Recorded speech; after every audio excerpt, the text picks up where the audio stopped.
There are nonverbal delivery aspects to consider as well. We already talked about eye contact, proxemics, personal appearance, and I would say to what extent, because personal appearance shouldn't cause us to judge the speaker, but wearing somewhat professional clothing when you want to be seen from an academic perspective can be advisable for most people. There's certainly a more open dress code for a lot of careers than there ever has been in the past before. But again, keep that respect for the audience in mind. This is not a fashion show. It's a chance to give a gift to the audience. So even how we prepare our jewelry, our jacket, all those kinds of things can be thoughtful of the audience or not. And then, of course, we talked about gestures. So all of these are included in our nonverbal delivery aspects. Physical movement is a part of our speech. We already talked about that with proxemics.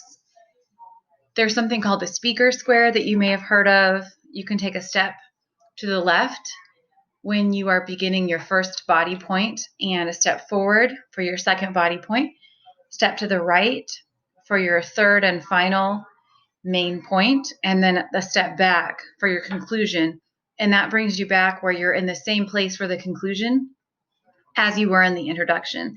So you can think about how that muscle memory can help you as the speaker remembering what you're going to say, and also how it helps your audience to be aware when you're transitioning from point to point. So just like a verbal signpost transition, a physical step can serve that as well. It's way more common to go too fast than to go too slowly. A lot of times, especially with the nerves, the adrenaline of giving a speech, there tends to be the runaway train phenomenon, where we speed up and talk really, really quickly. And the best audience in the world, their mind will wander if they can't understand where we're going. So intentionally speak one word at a time, speak one thought at a time, and hit the last letter at the end of the word. That will cover a good rate and enunciation as well.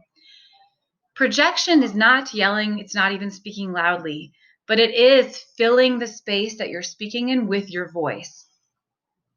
If you've had any vocal training, sung for any length of time, breathing training you may have had for athletics, good projection is supported from the diaphragm. Okay, that's just a bit below the belly button. It's not supported from here. It's certainly not coming from here. So the support for your voice should come deep, and it should fill you, and it should fill the room. And you can project whether you're speaking quietly or extremely loudly, and neither is yelling. It's projecting. It's filling the space. Caroline Goiter is going to speak about thinking one thought with the audience at a time and having gravitas, and that clip is going to follow this lecture. She's also going to talk about the importance of preparing. Again, we've said this before, but in order to use all of these things, these nonverbal tools, these very careful verbal words that we talked about in Unit 8, and our eye contact, we can't do that without a lot of preparation time. Again, think of the iceberg. The speech itself is the tip of the iceberg. All that's below the surface of the sea is all of our preparation. That's 90% or more of our energy and effort and focus should be our preparation. You can book time into your calendar to practice. Inflection is raising or lowering the pitch of one's voice. Okay, and let's distinguish that with tone is varying the highs and the lows of voice. So to go back to inflection is more, are we emphasizing something? Are we asking a question? That's more inflection, whereas the tone is the highs and the lows. After this lecture, you'll also see MLK's I've Been to the Mountaintop, and Dr. Martin Luther King is going to vary his tone a lot. That's a fantastic example. Speech delivery is comprised of many nonverbal skills, and you can